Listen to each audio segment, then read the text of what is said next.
تو اس کانفرنس کا مین مقصد یہی ہے کہ ہم یہ بتائیں کہ قرآن صرف نماز روزہ عقیدوں کی کتاب نہیں ہے، بلکہ یہ مکمل انسان کی بہتری کے لیے قیامت تک جو مسائل آئیں گے دنیا میں ان کو بھی حل کرنے کا صرف اگر کوئی ایک طریقہ ہے بغیر کسی ریسرچ کے ڈائریکٹ ہمارے پاس اگر کوئی گائیڈ لائنس ہے تو وہ ہمارے پاس قرآن کی حیثیت میں ہے۔ Former first lady of Iran وہ بھی تشریف لا رہی ہیں، پریزیڈنٹ رئیسی صاحب جن کا ابھی حادثے میں 2 سال پہلے انتقال ہوا تھا، ان کی وائف۔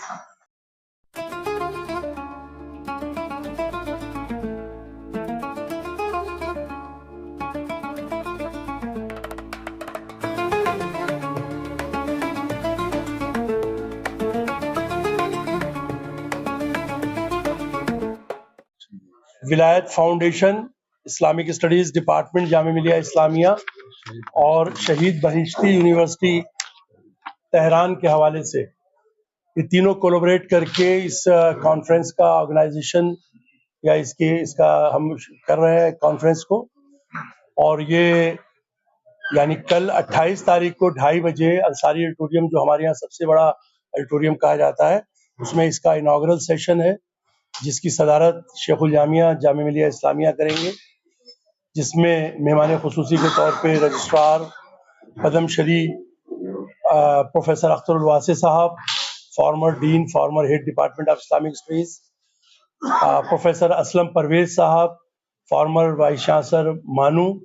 اور اس کے علاوہ ایران سے مختلف یونیورسٹیز کے پروفیسر، سویڈن سے ایک پروفیسر، کویت سے ایک پروفیسر، لندن سے ایک پروفیسر، اور ایران ایمبیسڈر،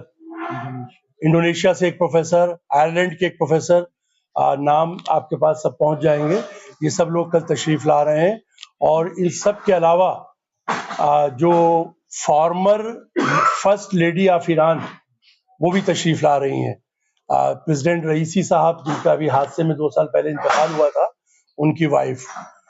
موضوع آپ لوگ سب واقف ہیں، قرآن اور سائنس۔ تو دراصل قرآن کے بارے میں ایک جو کانسیپٹ ہے کہ یہ ریلیجیس بک ہے، اور وہ کانسیپٹ ہی نہیں ہے بلکہ وہ ہے، لیکن اس کو صرف ہم ریلیجن کے فیلڈ تک ہی محدود رکھتے ہیں۔ ہمارا سمجھ یہ رہتی ہے عام طور پہ کہ قرآن ہمیں نماز روزہ زکوٰۃ عقیدے صرف اس پر بات کرتی ہے۔ دراصل یہ قرآن کا صرف ایک 1/3 پورشن ہے، 2/3 پورشن اس میں سماجیات، سیاسیات، ان سب سے ریلیٹڈ ہے، یا ہم یہ کہہ سکتے ہیں کہ قدرتی جو اللہ تعالیٰ کی طرف سے ہمیں نعمتیں ملی ہوئی ہیں اور ان نعمتوں کا کس طرح سے استعمال کیا جائے یا ان نعمتوں کو کس طرح سے دیکھا جائے، ان سب پر منحصر ہے۔ تو اسی چیز کو ذہن میں رکھتے ہوئے، چونکہ ہمیں معلوم ہے کہ ایک زمانے سے یہ چیز کہی جاتی رہی ہے کہ قرآن کے لیے بعض لوگ جو ٹھیک سے نہ اسے سمجھ پائے نہ پڑھ پائے، ہمیشہ اس کے لیے یہ جملہ کہا گیا کہ صاحب یہ تو اس زمانے کے لیے تھی، آج کے دور میں اس کی افادیت اتنی نہیں ہے جتنی پہلے تھی۔ تو اس کانفرنس کا بنیادی مقصد یہ ہے کہ جتنی افادیت اس دور میں تھی بلکہ اس سے زیادہ افادیت آج کے دور میں ہے۔ وہ میں اس لیے کہہ رہا ہوں کہ اس دور میں ٹرین میں جاتے وقت، ہوائی جہاز میں جاتے وقت، یا بلڈ سرکولیشن تھیوری کے حوالے سے، یا عضو کا ڈونیشن، جسم کے حصوں کا ڈونیشن، اس پر بات نہیں ہوتی تھی، اس لیے وہاں قرآن کا حوالہ نہیں آتا تھا۔ لیکن آج یہ سب جدید چیزیں ہم جب اس کا سامنا کرتے ہیں، ہم جسم کے حصوں کا ڈونیشن کرتے ہیں، ہم ایسی جگہوں پر جہاں پر شریعت نہیں ہے، جہاں پر میجورٹی میں اسلام کو ماننے والے نہیں ہیں، وہاں پر قرآن ہمیں کس طرح سے رہنا سکھاتا ہے، جس کو ہم کہتے ہیں کو ایگزسٹنس، کو ریلیشنس۔ تو اس کو سامنے رکھتے ہوئے ہم نے یہ موضوع چنا کہ لوگ یہ سمجھتے ہیں کہ یہ ایک نان سائنٹیفک، ایک صرف ریلیجس آرتھوڈاکس بک ہے، بلکہ یہ وہ نہیں ہے، بلکہ یہ ایک سائنٹیفک بک بھی ہے۔ اس میں ہمیں ایگریکلچر کے بارے میں بھی ملتا ہے، اس میں ہمیں ایسٹرونومی، علم فلکیات بھی ملتا ہے، علم کیمیا بھی ملتا ہے، اس میں بایولوجیکل ہمیں سیدھے ہاتھ کی کروٹ سونا، یا ہمیں پانی کھانے سے بعد تھوڑا دیر رک کے پینا، یا اس طرح کی بہت ساری چیزیں ہم سب دیکھتے ہیں کہ اللہ تعالیٰ نے ہمیں کس طرح سے گائیڈ کیا ہے۔ تو اس کانفرنس کا مین مقصد یہی ہے کہ ہم یہ بتائیں کہ قرآن صرف نماز روزہ عقیدوں کی کتاب نہیں ہے، بلکہ یہ مکمل انسان کی بہتری کے لیے قیامت تک جو مسائل آئیں گے دنیا میں ان کو بھی حل کرنے کا صرف اگر کوئی ایک طریقہ ہے بغیر کسی ریسرچ کے ڈائریکٹ ہمارے پاس اگر کوئی گائیڈ لائنس ہے تو وہ ہمارے پاس قرآن کی حیثیت میں ہے. مثال کے طور پہ نارتھ پول پہ نماز کیسے پڑھی جائے یہ اس وقت صحابہ اور تابعین کا موضوع نہیں تھا، لیکن آج یہ موضوع اب سے 40 سال پہلے حل کر لیا گیا قرآن کے حوالے سے ہی. نارتھ پول پہ نماز کیسے پڑھی جائے، نارتھ پول سے مراد میری کہ جہاں 6 مہینے کا دن 6 مہینے کی رات، یا جسم کے حصوں کا ڈونیشن. عام طور پہ یہ مسلمانوں میں ہے کہ ہم مرنے کے بعد ہمارے جسم کے جو حصے ہیں یہ بڑی اس کی عزت کی جائے اور اس کے ساتھ کوئی بے حرمتی نہ ہو. تو اگر ہم اس پر غور کریں تو پھر ظاہر سی بات ہے کہ ہم اگر ہمیں ضرورت پڑے گی ڈونیشن کی تو ہاسپٹل جا کے ہم دوسروں کے آنکھ کان ناک کیسے اپنے لگوا سکتے ہیں جب ہم اپنے آپ ڈونیٹ نہیں کر سکتے. تو اس پر غور کرنے کے لیے ہم موجودہ ماحول میں جو ایٹماسفیئر ہے جس سے ہم دلی میں بہت سب سے زیادہ جس کا شکار ہیں ماحولیاتی، اس پر بلکہ ہمارے کی نوٹ اسپیکر تو اسی کے ایکسپرٹ ہیں ماحولیات کے. ہم نے ڈپارٹمنٹ سے ریسرچ بھی کرائی ہیں ماحولیات پر اسلام کی ٹیچنگ کے حوالے سے کہ ہم ماحولیات کو کیسے بہتر رکھ سکتے ہیں، کیسے پولوشن سے دور کر سکتے ہیں. تو یہ اس طرح کے جو جدید موضوعات ہیں، جدید ہمارے تقاضے ہیں اور آنے والی دنیا میں اور زیادہ جدید تقاضے ہوں گے. تو ہم یہ صرف اس کانفرنس کے ذریعے سے یہ چاہتے تھے کہ لوگوں تک یہ بات پہنچے، لوگ ریسرچ کریں، اپنے پیپر لائیں اور یہ بتائیں کہ اسلام کی جو آسمانی کتاب یہ واحد کتاب ہے کہ جو ان تمام مسائل میں ہمیں گائیڈ کرتی ہے، ہمیں اس کا حل پیش کرتی ہے. یہ صرف ہمیں عقیدے اور عبادت کی کتاب نہیں ہے بلکہ زندگی کے چلانے کے لیے ایک بہترین ہمارے پاس سرمایہ ہے جو اللہ تعالیٰ نے ہمیں ایک نعمت کے طور پر دیا ہے. 165 ہندوستان سے اور 40 یا 45 انٹرنیشنل لیول پر ہمارے پاس پیپر آئے تھے. جب ہم نے اس کا اناؤنسمنٹ کیا، اسکریننگ کے بعد ایک اسکریننگ کمیٹی تھی ڈپارٹمنٹ میں، اس نے اس کو اسکرین کیا اور اسکریننگ کے بعد ہم نے 35 پیپرز کو اس میں سے سلیکٹ کیا جو آنے والے 2-3 دن میں آپ لوگوں کے سامنے لوگ پیش کریں گے. اور فارنر پیپرز الگ ہیں، اس میں بھی تقریباً 15-20 لوگ ہیں جو فارن ڈیلیگیٹس ہمارے آ رہے ہیں. اس میں قرآن کے اندر جو سائنس کے تجربات میں انہیں مدد ملی یا سائنس کی طرف ان کو پڑھنے کا شوق پیدا کیا قرآن نے، وہ تمام پیپر اس طرح کے آپ کو صاحب ملیں گے. پھر یہ لوگ کسی ایک فیلڈ کے نہیں ہیں، کوئی اسلامک اسٹڈیز کے ہی نہیں ہے، کوئی اس میں MBBS MD ڈاکٹر ہے، کوئی اس میں کیمسٹری کا ایکسپرٹ ہے، کوئی جغرافی کا ایکسپرٹ ہے، کوئی علم فلکیات کا ایکسپرٹ ہے، بلکہ ہمارے کی نوٹ ایکسپرٹ جو ہیں وہ خود سائنس کے ہی بیک گراؤنڈ کے ہیں. پروفیسر اسلم پرویز صاحب، فارمر وائس چانسلر مانو، ان کا پیپر آپ کل دیکھیں گے کی نوٹ ان کا. تو اس طرح سے اس میں جو اسکالر 35 یا 40 پیپر پڑھے جائیں گے وہ سب کے سب اپنی اپنی فیلڈ کے، سائنس کے، سوشل سائنس کے، ہیومنٹیز کے الگ الگ ایکسپرٹس ہیں، سینئر لوگ بھی ہیں اس میں، اور وہ سب اس بات کو ثابت کریں گے اپنے پیپرز کے ذریعے سے کہ قرآن جتنا پچھلا دور میں جس کی افادیت تھی آج اس کی اس سے زیادہ افادیت ہے، آج اس سے اس کی زیادہ ضرورت ہے ہمیں. مملوک دور میں فاطمی دور سے ترقی شروع ہوئی سائنٹیفک،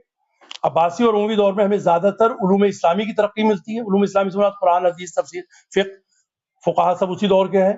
لیکن ہم دیکھتے ہیں کہ فاطمی دور سے ایجپٹ میں 909 سے شروع ہوتی ہے اور تقریباً 1300 تک،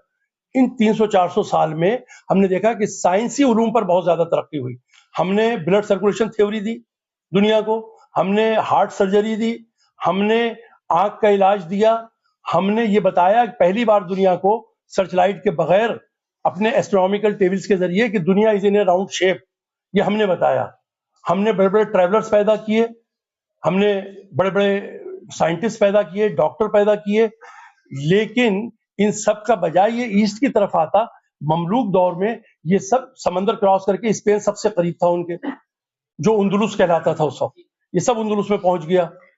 مسلمان تھے وہاں بھی، یہاں بھی مسلمان تھے، تعلیم اندلس میں پہنچی. اور اندلس کا جو بارڈر ٹچ کرتا تھا وہ فرانس تھا، چنانچہ وہ تعلیم فرانس تک پہنچی. اور فرانس جو ہے وہ پورے یورپ کا ٹارچ بیرر ہے، آپ سب لوگ جانتے ہوں گے، صحافی ہیں، جدید دنیا کا ٹارچ بیرر فرانس ہے. تو فرانس نے اسے اپنے ٹرانسلیٹ کیا. اب اس میں کچھ نام ایسے تھے عربی کے، آج بھی ایسے نام ہیں ہمارے سائنٹسٹ مسلمانوں کے کہ انہوں نے جب اپنے پروننسیشن میں اس کا استعمال کیا تو ہم خود نہیں پہچان پائے کہ یہ فرانسیسی ہے یا عربی ہے. لیکن کچھ کے مخطوطات یا کچھ کے مینuscripts اگر صرف پتہ انہیں یقین ہو گیا کہ صرف یہ ہمارے پاس ہیں، اب عرب ورلڈ کے پاس بھی نہیں ہے، تو اس میں انہوں نے علمی بےمانی کی، وہاں سے کاٹ کے اپنا نام ڈال دیا